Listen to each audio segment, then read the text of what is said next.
প্রায় ১.৫ বছর অন্তর্বর্তী সরকারের অধীনে থাকার পর গত ১২ ফেব্রুয়ারির নির্বাচনের মাধ্যমে বাংলাদেশ আবারও একটি নির্বাচিত সরকারের আওতায় ফিরতে যাচ্ছে।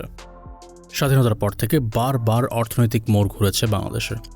দুর্নীতি, ব্যাংক খেলাপি এবং অর্থ পাচারের কারণে বারবার দেশের অর্থনীতি এবং ব্যবসায়িক পরিবেশ সংকটে পড়েছে।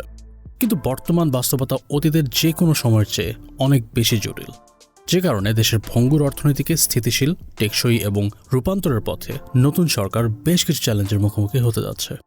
আমাদের আজকের ভিডিওতে আপনাদের কাছে তুলে ধরব বদলে যাওয়া অর্থনৈতিক প্রেক্ষাপটে কী কী চ্যালেঞ্জের মুখোমুখি হবে নতুন বাংলাদেশ সরকার।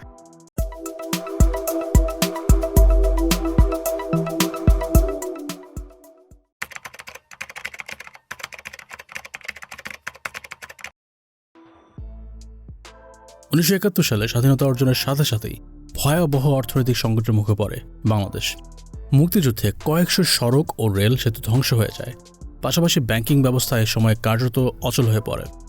এমনকি স্বাধীনতার পর বাংলাদেশের জিডিপি গ্রোথ নেমে যায় -৫.৫%। এ সময় বাংলাদেশের প্রায় ৮০% মানুষ দারিদ্র্য সীমার নিচে নেমে আসে। এই ধরনের অর্থনৈতিক চাপের মধ্যেই ১৯৭৩ সালের প্রথম জাতীয় সংসদ নির্বাচনে আওয়ামী লীগ ৩০০ আসনের মধ্যে ২৯৩টি জিতে সরকার গঠন করে।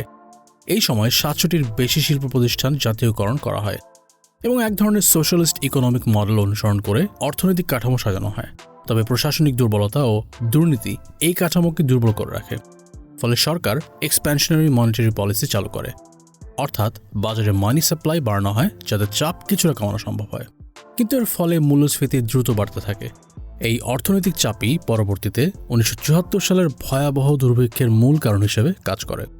১৯৭৭ সাল থেকে মেজর জিয়াউর রহমানের নেতৃত্বে সামরিক শাসন শুরু হয়। ১৯৭৯ সালে নির্বাচনে তার নেতৃত্বে বিএনপি ২৬০টি আসন জিতে সরকার গঠন করে। এই সময় বাংলাদেশে প্রাইভেটাইজেশন শুরু হয়। প্রাইভেটাইজেশন হল সরকারি মালিকানাধীন প্রতিষ্ঠান বা সেবা ব্যক্তিগত বা বেসরকারি খাতে হস্তান্তর করা। বাংলাদেশের রেডিমেড গার্মেন্টস খাতের প্রাথমিক উন্নয়ন এই সময় থেকে শুরু হয়। তবে অন্যদিকে দেশের বৈদেশিক ঋণের পরিমাণ দ্রুত বাড়তে থাকে। পরবর্তীতে ১৯৮২ সালে শুরু হয় হুসেইন মোহাম্মদ এরশাদের সামরিক শাসন। এ সময় দেশে উপজেলা ব্যবস্থা চালু করে প্রশাসনিক ক্ষমতা স্থানীয় পর্যায়ে বিতরণ করা হয়। বাংলাদেশের গড় জিডিপি বৃদ্ধির হার ৩.৭% থাকলেও বিনিয়োগ প্রায় ১৬% জিডিপির আশেপাশে স্টেবল থাকে। দুর্নীতি ও গোষ্ঠীতান্ত্রিক প্রভাব এই সময় দেশের অর্থনীতিতে পড়তে থাকে। ১৯৯১ সালে সংসদীয় গণতন্ত্র পুনঃপ্রতিষ্ঠার পর বিএনপি ও আওয়ামী লীগ পালাক্রমে দেশের ক্ষমতায় আসে। ১৯৯৬ সালে রাজনৈতিক অস্থিরতার প্রভাব অর্থনীতিতে পড়লেও ১৯৯১ থেকে ২০০৫ সালের মধ্যে দেশের গড় জিডিপি বৃদ্ধি ৫%-এর কাছাকাছি বজায় থাকে এবং এই সময় বিনিয়োগ ও জাতীয় সঞ্চয় ধারাবাহিকভাবে বৃদ্ধি পায়। একই সাথে বাড়তে থাকে দেশের দুর্নীতির পরিমাণ।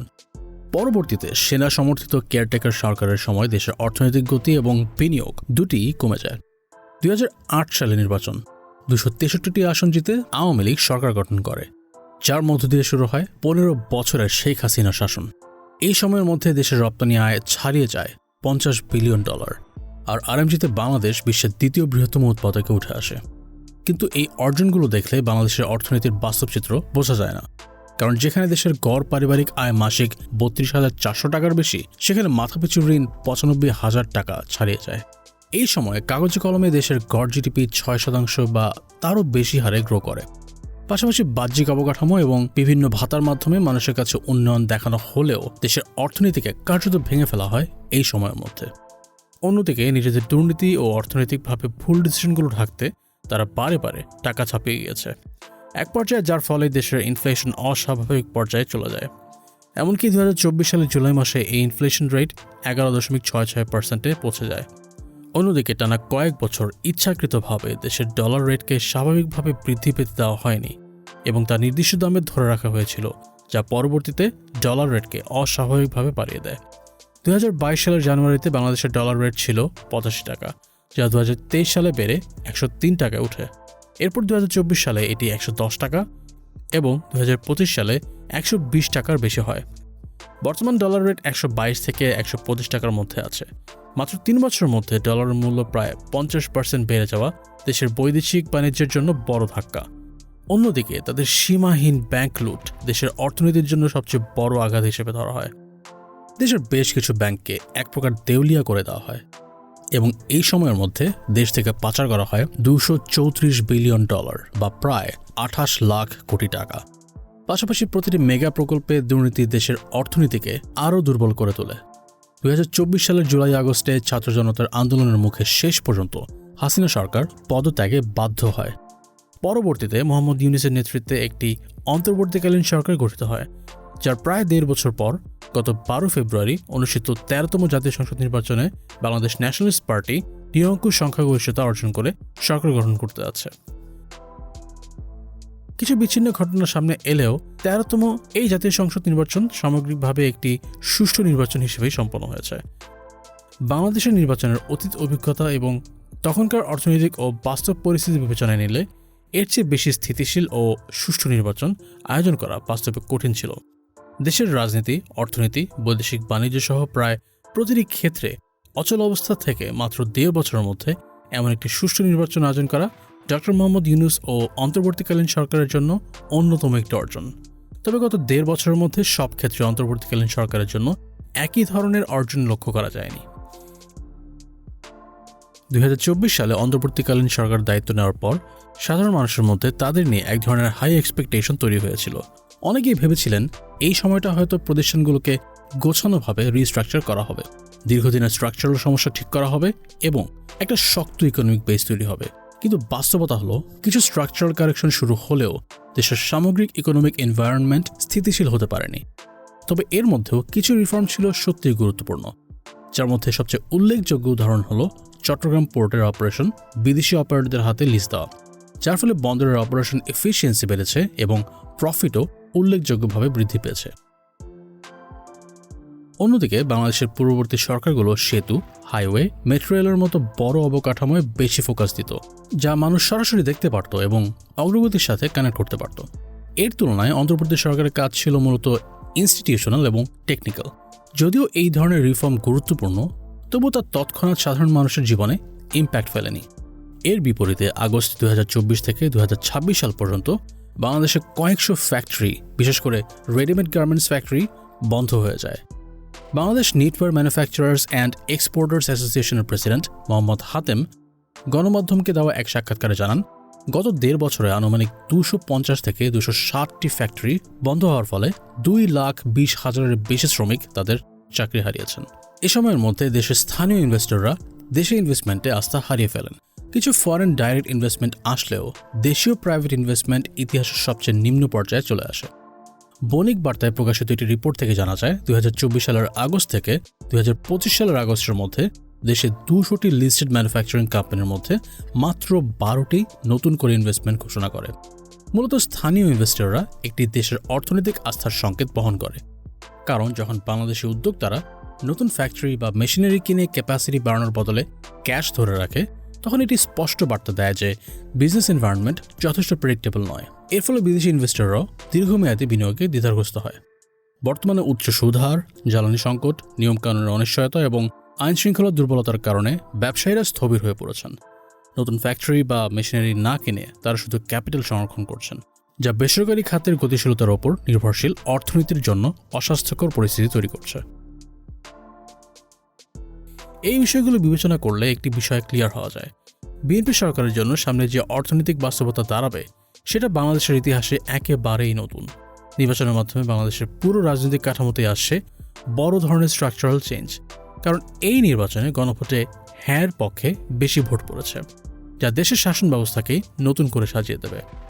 সবশেষ নির্বাচিত সরকার পর্যন্ত বাংলাদেশ একক কক্ষ বিশিষ্ট সংসদীয় ব্যবস্থার মধ্য দিয়েই পরিচালিত হয়েছে, কিন্তু এখন 2 কক্ষ বিশিষ্ট পার্লামেন্ট ব্যবস্থা চালু হবে, অর্থাৎ সংসদের নিম্নকক্ষ এবং উচ্চকক্ষ 2 জায়গাতেই নীতিগত সিদ্ধান্তে সম্মতি না মিললে কোনো আইনই পাশ হবে না। অর্থাৎ কোনো দল নিম্নকক্ষের সংখ্যাগরিষ্ঠতা পেলেই সরকার গঠন করতে পারবে, কিন্তু তাতে তারা চাইলেই যে কোনো আইন সহজে পাশ করতে পারবে না, কারণ উচ্চকক্ষে যদি একটি শক্তিশালী অপোজিশন দল থাকে তাহলে প্রতিটি বড় অর্থনৈতিক সিদ্ধান্তই উচ্চকক্ষের সদস্যদের মধ্য থেকে পাশ হয়ে আসতে হবে। ফলে বাজেট, করনীতি, ব্যাংকিং সংস্কার, ভর্তুকি কাঠামোর মতো সকল সিদ্ধান্ত নেওয়ার জন্যই 2 কক্ষের সমঝোতা লাগবে। এ ধরনের ব্যবস্থা আমরা যুক্তরাষ্ট্রের মতো বাইক্যামেরাল সিস্টেমে দেখি, যেখানে 2 কক্ষের অনুমোদন ছাড়া আইন কার্যকর হয় না।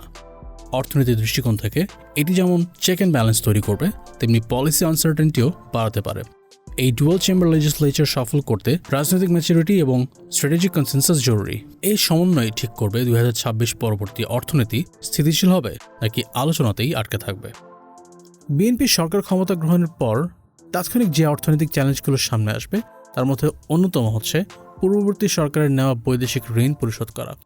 কারণ যে বাহ্যিক অবকাঠামোগত উন্নয়নের কথা বারবার পূর্ববর্তী সরকারের সময় দেখানো হয়েছিল তার পুরোটাই হয়েছিল বৈদেশিক ঋণের টাকায়। এমনকি কিছু উন্নয়ন প্রকল্পের থেকে দেশের যে রিটার্ন আসছে তা সেই প্রকল্পের ব্যয় কভার করতে পারছে না। এগুলো শুধুমাত্র সাধারণ মানুষকে উন্নয়ন দেখানোর জন্য করা হয়েছিল। তাই এই লোনের পুরো চাপ বিএনপি সরকারকে নিতে হবে। পাশাপাশি দেশের ইনফ্লেশন রেট এবং ডলার রেট নিয়ন্ত্রণ করা বিএনপি সরকারের জন্য অন্যতম বড় একটি চ্যালেঞ্জ হতে চলেছে। তারও পাশাপাশি অন্যতম একটি চ্যালেঞ্জ হচ্ছে কর্মসংস্থান এবং লেবার মার্কেটের পরিবর্তন। দেশের ম্যানুফ্যাকচারিং এবং সার্ভিসেস সেক্টর ইতোমধ্যেই অটোমেশন এবং বৈশ্বিক চাহিদা কমে যাওয়ার চাপে আছে। তার উপর জেনারেটিভ আর্টিফিশিয়াল ইন্টেলিজেন্স বা এআই এখন শুধু ফ্যাক্টরির ম্যানুয়াল কাজ নয়, বরং অনেক অফিস ও অ্যাডমিনিস্ট্রেটিভ রোলকেও এফেক্ট করতে শুরু করেছে। ফলে বিএনপি সরকারের জন্য সেই সব মানুষের পুনঃ কর্মসংস্থান নিশ্চিত করা একটি বড় পরীক্ষা হতে যাচ্ছে। বিশেষ করে বর্তমানে জেনজি তরুণরা ক্রমেই জব মার্কেটে প্রবেশ করতে শুরু করেছে এবং তাদের প্রত্যাশা তুলনামূলকভাবে স্থিতিশীল ক্যারিয়ার, নির্ভরযোগ্য আয় এবং দীর্ঘমেয়াদী নিরাপত্তা। এই বাস্তবতায় সরকারকে শুধু চাকরি তৈরি করলেই হবে না, বরং স্কিল অ্যাডাপ্টেশন এবং রিস্কিলিংয়ের উপরও জোর দিতে হবে। তবে এই নতুন সরকারের জন্য এই চাপ আরও বাড়িয়ে দিতে পারে দেশের ইনকাম এক্সপেন্ডিচার গ্যাপ। অর্থাৎ বর্তমানে অনেক মানুষের আয় তাদের দৈনন্দিন জীবনযাত্রার ব্যয় সামাল দেওয়ার জন্য যথেষ্ট হচ্ছে না। ফলে অনেক মেধাবী তরুণরা ভালো সুযোগের খোঁজে দেশের বাইরে চলে যাচ্ছেন, যা দেশের ব্রেন ড্রেনের সমস্যা বাড়িয়ে দিচ্ছে। দীর্ঘমেয়াদে দেশের এর ফলে অভ্যন্তরীণ সক্ষমতা, ইনোভেশন ক্যাপাসিটি এবং উৎপাদনশীলতাকে দুর্বল করে দিতে পারে। অন্যদিকে দেশে গিগ ওয়ার্কের দ্রুত বিস্তার ওভারঅল এমপ্লয়মেন্ট পরিস্থিতিকে আরও জটিল করতে পারে। গিগ ওয়ার্ক হচ্ছে সেই ধরনের কাজ যা ট্রেডিশনাল চাকরি বা বিজনেসের বাইরে মানুষকে আয় করার সুযোগ তৈরি করে দেয়। বাংলাদেশের রিক্সা চালক বা দিনমজুরের পাশাপাশি বর্তমানে ফুড ডেলিভারি, পার্সেল সার্ভিস ও রাইড শেয়ারিং অনেকের প্রধান আয়ের উৎস। তবে এই খাত দ্রুত বড় হলে তা দীর্ঘমেয়াদে সরকারের জন্য চ্যালেঞ্জ হয়ে দাঁড়াতে পারে। যেমন অস্ট্রেলিয়ায় ডেলিভারো ও মেনুলগ বন্ধ হয়ে গেলে কয়েক হাজার রাইডারদের রাতারাতি অল্টারনেটিভ কাজ খুঁজতে বাধ্য হতে হয়। অন্যদিকে বাংলাদেশের অধিকাংশ গিগ কর্মী এখনও লেবার লয়ের বাইরে এবং তাদের আয় অনিয়মিত। বর্তমানে বেশি আয়ের আশায় অনেকে ফ্যাক্টরি বা অন্যান্য স্বল্প আয়ের চাকরি ছেড়ে অটোরিকশা চালানোর দিকে ঝুঁকছে। এদের কেউ দৈনিক ভাড়ায় রিক্সা নিয়ে কাজ করতে শুরু করেছে, আবার অনেকেই নিজের সঞ্চয় দিয়ে রিক্সা কিনছে, এমনকি অনেকেই সহজ কিস্তিতে অটোরিকশা কিনে কাজ শুরু করেছে। বর্তমানে বড় শহরগুলোতে একজন রিক্সা চালক মাসে প্রায় 30,000 টাকা বা তারও বেশি উপার্জন করতে পারেন, যা অনেক এন্ট্রি লেভেল চাকরির চেয়েও বেশি। ফলে অনেক মানুষ এই ধরনের খাতে আসছে, কিন্তু আনরেগুলেটেড ইনফর্মাল মার্কেটে অতিরিক্ত প্রবেশের কারণে একসময় সাপ্লাই ডিমান্ড ছাড়িয়ে গেলে এই কর্মীদের আর্নিংও কমে যাবে এবং যারা লোন নিয়ে রিক্সা কিনেছেন তারা অনিশ্চিত আয়ের মুখোমুখি হয়ে পড়বেন। এর পাশাপাশি বিএনপি সরকারের জন্য বড় চ্যালেঞ্জ হলো দেশীয় ও বৈদেশিক বিনিয়োগ বাড়ানো, আর্থিক প্রতিষ্ঠান শক্তিশালী করা এবং ব্যাংকিং খাত স্থিতিশীল করা। একই সাথে গত 1.5 বছরে বন্ধ হয়ে যাওয়া ফ্যাক্টরিগুলো পুনরায় চালু করার জন্য অর্থনৈতিক ও ব্যবসায়িক পরিবেশ নিশ্চিত করা প্রয়োজন। পাশাপাশি ছোট ব্যবসা ও নতুন শিল্প গড়ে তোলার জন্য বিনিয়োগ বাড়ানোর ব্যবস্থা নিতে হবে। দেশের গণমাধ্যমগুলোতে গত 1.5 বছরে কয়েকবার রিজার্ভ বাড়ার রিপোর্ট সামনে আসলেও বাস্তবে তা $30 বিলিয়ন আশেপাশেই ওঠানামা করছে। তাই বৈদেশিক রিজার্ভ আরও দৃঢ় করার জন্য কার্যকর ব্যবস্থা নিতে হবে। একই সঙ্গে ভারতের মতো গুরুত্বপূর্ণ রিজিওনাল ট্রেড পার্টনারের সঙ্গে জটিল সম্পর্ক সামলে অর্থনৈতিক গ্রোথ নিশ্চিত করা, জ্বালানি সরবরাহের দুর্বলতা ও অবকাঠামোর ঘাটতি দূর করে ইন্ডাস্ট্রিয়াল এক্সপ্যানশন নিশ্চিত করাও নতুন সরকারের জন্য বড় একটি পরীক্ষা হবে। এই সকল স্ট্রাকচারাল, পলিটিক্যাল এবং লেবার মার্কেট পরিবর্তনের মিলিত প্রভাব বিএনপি সরকারের রেজিলিয়েন্স এবং গভর্নেন্স ক্ষমতার সত্যিকারের পরীক্ষা হতে যাচ্ছে। এই ক্ষেত্রে সরকারকে প্রথমত অন্তর্ভুক্তিমূলক রাজনৈতিক ঐক্য গড়ে তুলতে হবে, যাতে দেশের নীতি নির্ধারণে সব পক্ষে অংশগ্রহণ করতে পারে এবং স্থিতিশীলতা বজায় থাকে। পাশাপাশি লাগবে ফিউচার ফোকাসড অর্থনৈতিক নীতি প্রণয়ন, যা ব্যবসা বাণিজ্য, বিনিয়োগ এবং নতুন প্রযুক্তিকে দেশের জন্য সুযোগে রূপান্তর করতে পারে। অন্যদিকে হিউম্যান ক্যাপিটালে বিনিয়োগ করতে হবে, যাতে এআই এর মতো অন্যান্য প্রযুক্তিগুলো ইনইকুয়ালিটি বাড়ানোর মাধ্যম না হয়ে মানুষের আপওয়ার্ড মোবিলিটির সুযোগ হিসেবে কাজ করে।